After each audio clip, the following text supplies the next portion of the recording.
श्री स्वामी समर्थ। मी प्रांजली। तुमच्यावर जर सतत संकट येत असतील, म्हणजे अगदी सगळं व्यवस्थित सुरू आहे आणि अचानक काहीतरी संकट येतात किंवा अचानक काहीतरी अडचणी येतात आणि त्यातून बाहेर कसं पडावं हा मार्ग सापडत नाही, म्हणजे संकट अडचणी असे असतात की आता मी याच्यातून बाहेर कसा पडू किंवा मी बाहेर कशी पडू हे डोकंच चालत नाही। आपलं डोकं चालणं बंद होतं, सगळे मार्ग बंद झालेत असं आपल्याला वाटतं।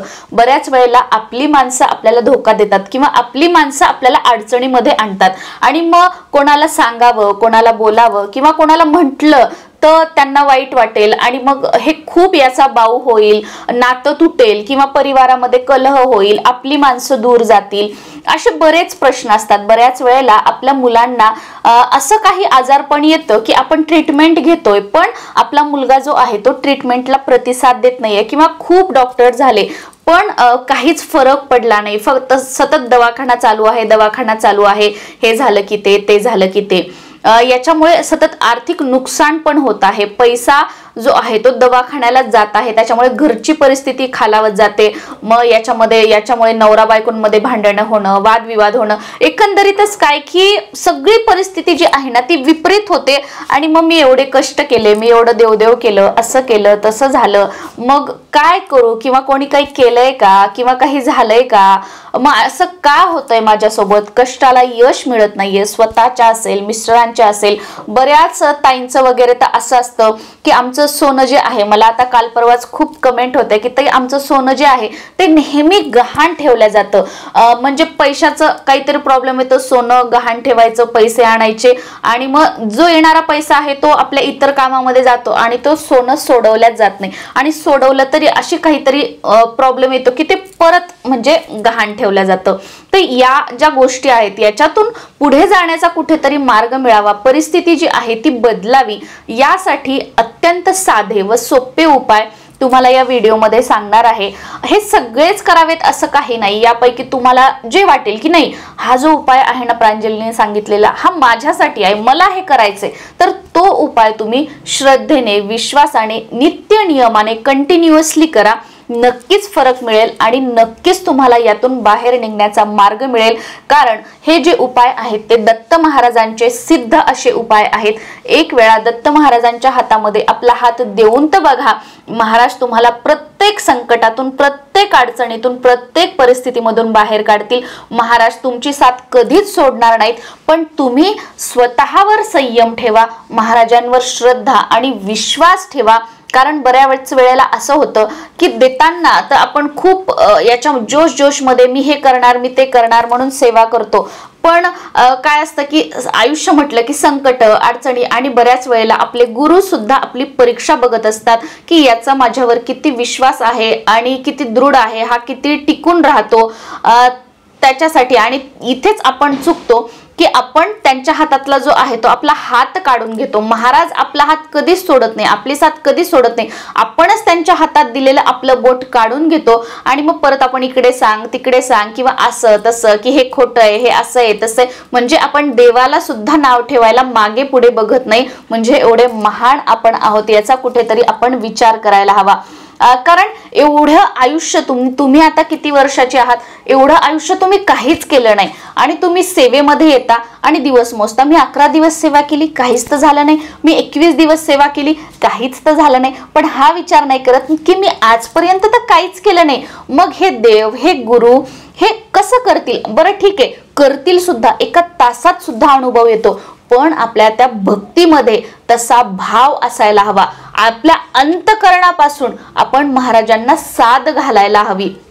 आणि जेव्हा आपल्या गुरूंवर विश्वास असतो त्यावेळेला संकोच की हे होईल का नाही, मग हे कसं होईल काय, हे विचार सुद्धा आपल्या मनामध्ये येत नाहीत। कारण का की आपल्या मनात असतं मी हे महाराजांवर सोडवले आहे आणि महाराज मला यातून बाहेर काढतील आणि ते 100% काढतील।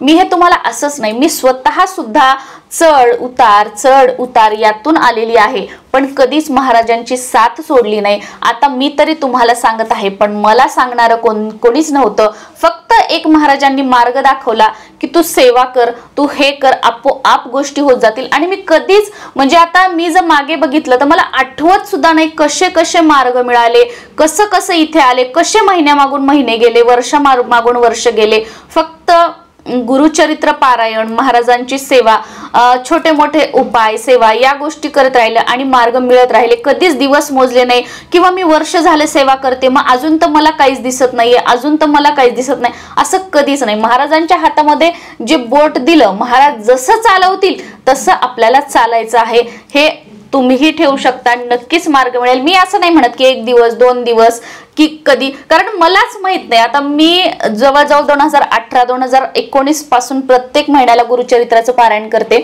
पण मी असं किती महिने झाले, माझे किती पारायण झाले, मग मला काय भेटलं असं काहीच नाही. पुढे होत होत मार्ग मिळत गेले, चालत राहिले आणि गोष्टी होत गेल्या.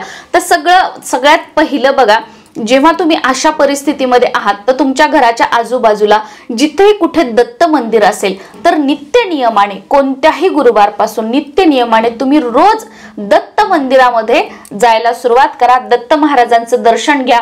जे काही आहे तुमची समस्या, तुमच्या अडचणी महाराजांना सांगा आणि तिथे प्रदक्षिणा मारा. आणि तुम्हाला जर शक्य असेल तर तुम्ही दत्त मंदिरामध्ये रोज जाताना एक दिवा सुद्धा घेऊन जाऊ शकता महाराजांसाठी, किंवा काही प्रसाद घेऊन जाऊ शकता, तिथे तुम्ही वाटप करू शकता. रोज एक तुपाचा दिवा असेल, तेलाचा दिवा असेल की महाराजांच्या मंदिरामध्ये मी प्रज्वलित करणार आहे, म्हणजे प्रकाश तसा माझ्याही आयुष्यामध्ये हो असा एक भाव. म्हणजे मी ना बऱ्याच गोष्टी ह्या भावावर करते की मला भाव की चला आपण मंदिरामध्ये दीप प्रज्वलित केला म्हणजे आपल्या आयुष्यामध्ये सुद्धा जो अंधकार आहे तो दूर होईल आणि महाराजांच्या कृपेने प्रकाश होईल, म्हणजे सगळं चांगलं होईल, असा एक त्यामागील भाव.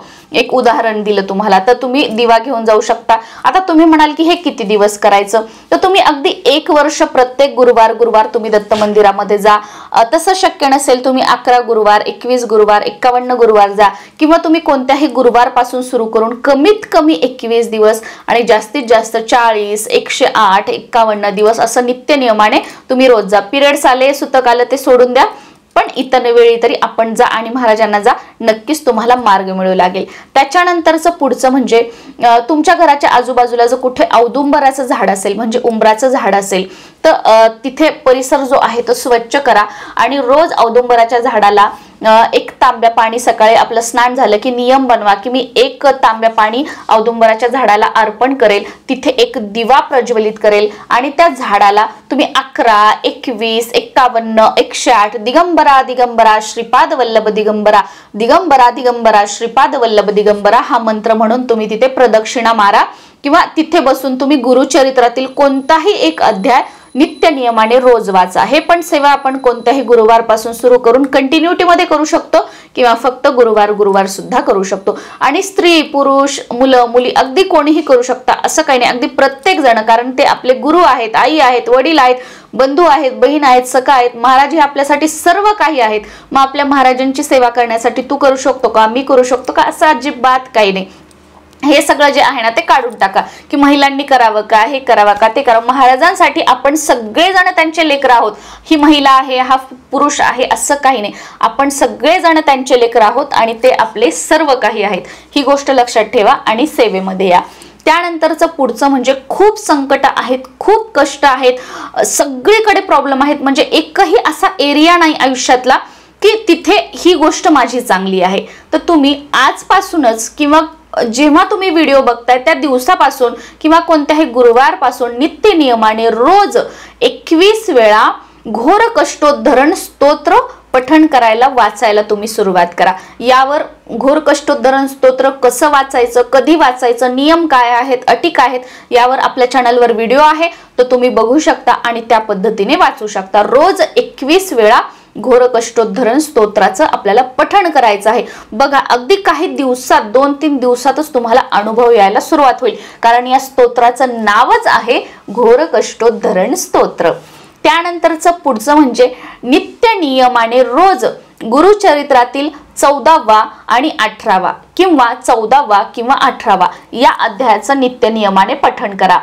त्याचबरोबर वर्षातून कमीत कमी 2 वेळा म्हणजे 6 महिन्यातून 1 वेळा गुरुचरित्राचं पारायण आपल्या राहत्या घरामध्ये, तुम्ही भाड्याचं घर असू द्यात, स्वतःचं घर असू द्यात, छोटं असू द्यात, मोठं असू द्यात, झोपडी असू द्यात, ती तुमची वास्तू आहे, तिथे तुम्ही सहकुटुंब सहपरिवार राहत आहात, ते घर आहे, त्या घरामध्ये गुरुचरित्राचं पारायण करायचं आहे। वर्षातून 2 वेळा शक्य नसेल तर प्रत्येक महिन्याला, मी प्रत्येक महिन्याला करते म्हणून माझ्या तोंडामध्ये प्रत्येक महिन्याला येतं, वर्षातून 1 वेळा तरी गुरुचरित्राचं पारायण आपल्या घरामध्ये करायचं आहे।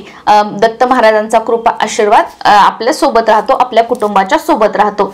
त्याचबरोबर दत्त महाराजांचं दत्त बावणी असेल किंवा 52 श्लोकी गुरुचरित्र असेल किंवा दत्त महाराजांचं तुम्हाला जे काही आवडतं किंवा तारक मंत्र असेल स्वामींचा किंवा श्री गुरुदेव दत्त, श्री गुरुदेव दत्त हा मंत्र असेल, जे काही असेल नित्य सेवेमध्ये रोज, म्हणजे अगदी सकाळी उठल्यापासून ते रात्री झोपेपर्यंत तुमच्या वेळेनुसार तुम्ही रोज काहीतरी पठण करा, म्हणजे महाराजांची सेवा करा, त्यांच्या सानिध्यामध्ये या, आपला दिवस कसा जावा किंवा कसा गेला, आपली दिवसभराची प्रत्येक गोष्ट त्यांच्यासोबत शेअर करा।